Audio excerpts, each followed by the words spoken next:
तुम्हारी तो आदत ही थी सबकी बातें छुपकर सुनने की, लेकिन अब तुमने अपनी बेटी को भी अपने जैसा ही बना दिया। शर्म आने की बात है। आज तुम्हारी इन्हीं हरकतों के कारण तुम्हारी बेटी मायके आकर बैठी हुई है। गगन जी अपनी पत्नी शोभा को डांटते हुए बोले, अरे, इसमें मेरी क्या गलती है? और वैसे भी मेरी बेटी को कोई गलत काम तो किया नहीं है।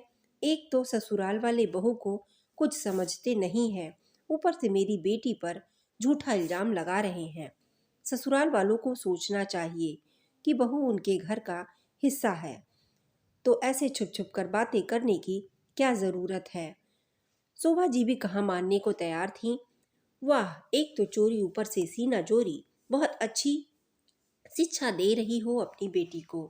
अरे, इसकी शादी को हुए अभी ज़्यादा दिन नहीं हुए, सिर्फ 2 महीने हुए हैं। इतने कम समय में ससुराल वाले इसके सामने अपने घर की सारी हालात को खोल कर रख दें क्या? और फिर ऊपर से रही कही कसर तुमने पूरी कर दी। इसमें तुमको वो बातें बताई और तुमने मुंह फाड़ कर सबको बता दिया। गगन जी ने कहा, रहने दो जी, आप अपनी सलाह अपने पास रखो, हमें नहीं मानना आपका कहना। आपने तो कभी मेरी सुनी नहीं, और अब बेटी से भी उम्मीद करते हो कि वो अपने ससुराल की सुनती रहे। बस बहुत हो गया। न मेरी बेटी गलत है और ना ही मैं गलत हूँ। मेरी बेटी वापस नहीं जाएगी। एक तरीके से शोभा जी ने अपना फैसला सुनाते हुए कहा। शोभा जी की बात सुनकर उनके पति गगन जी ने अपना सिर पकड़ लिया। शोभा जी खुद तो अपने ससुराल में कभी निभा नहीं पाई। इन्हीं हरकतों के कारण गगन जी को अपने परिवार से अलग रहना पड़ा, और अब बेटी के साथ भी वही सब हो रहा था।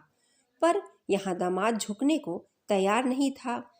अभी 2 महीने पहले ही उन्होंने अपनी बेटी अवनी की शादी मोहित से की थी। अवनी का ससुराल एक संयुक्त परिवार था। उसमें जेठ जिठानी सास ससुर सब रहते थे। जेठ जिठानी तो नौकरी के कारण बाहर रहते थे, लेकिन मोहित अपने माता पिता के साथ रहता था। एक बड़ी बहन थी जिसकी शादी हो चुकी थी। मोहित सबसे छोटा था। अवनी जब शादी होकर ससुराल गई तो 1-2 सप्ताह तक उसने नोटिस किया कि उसके आते ही सब लोग बात पलट देते थे। उसने जब यह बात अपनी मम्मी शोभा जी को बताई तो उसे समझाने की जगह शोभा जी बोली, तेरे आते ही सब लोग चुप हो जाते हैं, तो जरूर कुछ ना कुछ बात होगी ही। तेरे सामने बात नहीं करते हैं तो तू छुप कर बात को सुन लिया कर, ताकि पता तो चले आखिर ऐसा क्या बात है। अपनी मम्मी की बात को मानकर अवनी ने छुप छुप कर बातें सुनना शुरू कर दिया। आखिर इस काम में तो वो महारत पहले से ही हासिल कर रखी थी। यहाँ मायके में भी अपनी दादी और पापा की बातें छुप छुप कर सुनती थी, और फिर शोभा जी को जाकर सब कुछ बताती थी। और फिर उसकी बातें सुनकर शोभा जी अपने पति और सास से लड़ने को तैयार हो जाती थी। यही कारण था कि उसके खुद के सगे भाई भाभी की शादी के कुछ दिनों बाद अलग हो गए थे, और फिर अब ससुराल में भी वापस वही हरकतें करने लगी। छुप छुप कर बातें सुनती और फिर शोभा जी को बता देती, और फिर शोभा जी अपने अनुसार उन बातों को समझाती। लेकिन शोभा जी यही नहीं रुकती, वो तो आए दिन रिश्तेदारों के सामने भी वो बातें बता देती। ननंद कब आ रही है, उसकी विदाई में क्या मिला, जेठ जेठानी का क्या खर्चा है, सारी बातें शोभा जी के सामने पहुंचने लगी। शोभा जी इन बातों के बिना अवनी को भड़काने लगी। लेकिन अभी 3 दिन पहले की बात है, मोहित अपने मम्मी पापा के कमरे में बैठकर उनसे बातें कर रहा था, जबकि अवनी रसोई में खाना बना रही थी। तभी मोहित ने अपनी मम्मी से कहा, मम्मी, भैया ने अकाउंट में कुछ पैसे भेजे हैं और कहा है कि अभी शादी में जो कर्जा लिया है उसमें थोड़ा बहुत चुका दो। वे लोग आराम से अपनी बातें कर रहे थे। अवनी धीरे धीरे जाकर दरवाजे के बाहर खड़ी हो गई और उनकी बातें सुनने लगी। तभी उसकी सास ने कहा, मैं क्या कह रही हूँ जी, पहले दामाद जी के पैसे चुका देना। मोहित की शादी में उन्होंने पैसों का बंदोबस्त समय से कर दिया, तो हमारी भी जिम्मेदारी बनती है कि हम पहले उन्हीं के पैसे दे दें। तभी मोहित के पापा ने कहा, बात तो सही कह रही हो, दामाद जी ने बहुत साथ दिया है और फिर बेटी के ससुराल का मामला है, पहले उन्हीं के पैसे दे दो। तुम एक काम करो, तुम चेक बनाकर दामाद जी को दे दो ताकि उनके पैसे चुक जाएं। ठीक है पापा, मैं चेक बनाकर दे दूंगा या फिर ऑनलाइन ट्रांसफर कर दूंगा, जैसे जीजा जी चाहें। यह कहकर मोहित कमरे के बाहर निकलने लगा। उसे बाहर आता देखकर अवनी फटाफट रसोई में चली गई। अब उसने अधूरी बात ही सुनी थी, तो अधूरी बात ही तो अपनी मम्मी को बताती। अवनी ने कुछ देर बाद शोभा जी को फोन किया और बताया कि इन लोग अपने दामाद से पैसे ले रखे हैं और उस पैसे को मोहित चुका रहा है।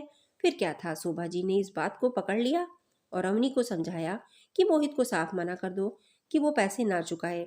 आखिर उसकी भी गृहस्थी है, वो कब तक दूसरों के कर्ज चुकाता रहेगा। और अगर ना माने तो कह देना कि हम अलग हो जाए, नहीं तो वो उसके साथ नहीं रहेगी। बस फिर क्या था, अवनी ने इस बात पर मोहित से झगड़ा कर लिया। अवनी की बात सुनकर मोहित हैरान रह गया। उसने उसे समझाने की कोशिश की तो अवनी ने कुछ सुना नहीं। आखिरकार अवनी ने कह दिया कि या तो अलग रहो या मेरे बगैर रहो। तो मोहित ने उसे जाने को कह दिया और अवनी उसके बाद गुस्से में अपने मायके आ गई। आखिर कौन माता पिता अपनी बेटी का घर टूटते देखते। सास ससुर जब उसे समझाने के लिए उसके मायके गए तो शोभा जी ने सारी बात उनके सामने बोल दी। वे लोग तो खुद हैरान रह गए कि हमारे घर की एक एक बात आखिर यहाँ तक कैसे पहुंची। आखिर उसके सास ससुर को भी समझ आ गया कि अवनी छुप छुप कर उनकी बातें सुनती और फिर शोभा जी को बताती। उन्होंने गगन जी से कहा, समधी जी, आखिर ऐसे घर चलेगा? आपकी बेटी एक एक बातें छुप कर सुनी और फिर आपको बताती रहे। गगन जी को तो इस बारे में कुछ पता नहीं था, इसलिए वो भी कुछ नहीं कह पाए।